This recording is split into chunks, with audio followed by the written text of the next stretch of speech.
Sir Topham Hatt works his engines hard, but they are very proud when he calls them really useful. "I'm going to the scrapyard today," Edward called to Thomas.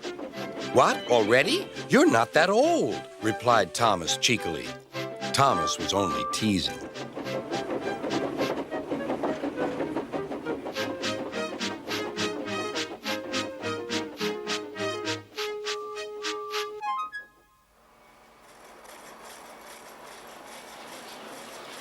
The scrapyard is full of rusty old parts and machinery. They're broken into pieces, loaded into cars, and Edward pulls them to the steelworks where they are melted down and used again.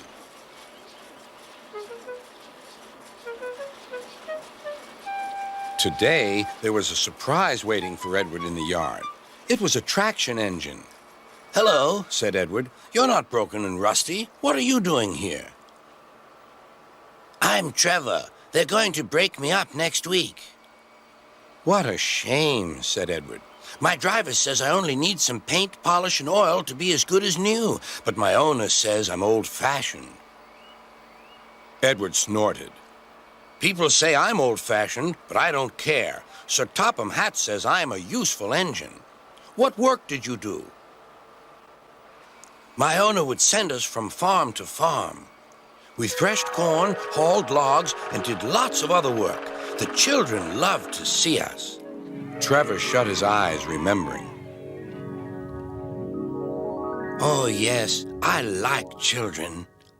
Edward set off for the station. "Broken up, what a shame. Broken up, what a shame. I must help Trevor, I must."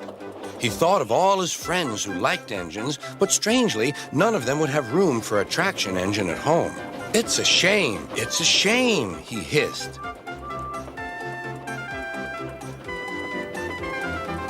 Then, beep, beep. Why didn't I think of him before? There on the platform was the very person.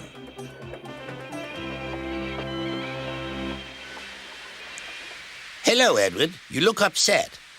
"What's the matter, Charlie?" he asked the driver. "There's a traction engine in the scrapyard, Vicar. He'll be broken up next week.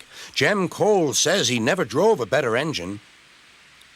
"Do save him, sir. He saws wood and gives children rides."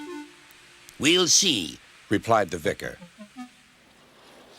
Jem Cole came on Saturday. "The Reverend is coming to see you, Trevor. Maybe he'll buy you." "Do you think he will?" asked Trevor. "He will when I've lit your fire and cleaned you up." The vicar and his two boys arrived that evening. Trevor hadn't felt so happy for months. He chuffered about the yard. "Show your paces, Trevor," said the vicar.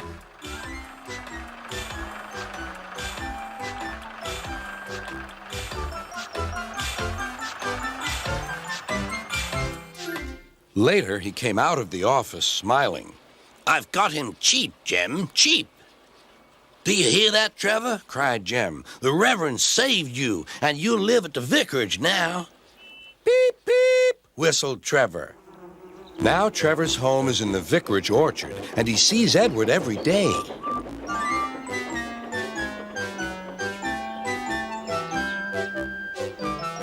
His paint is spotless, and his brass shines like gold.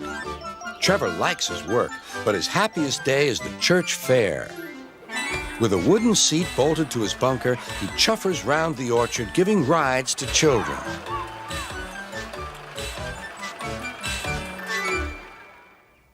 Long afterward, you'll see him shut his eyes, remembering.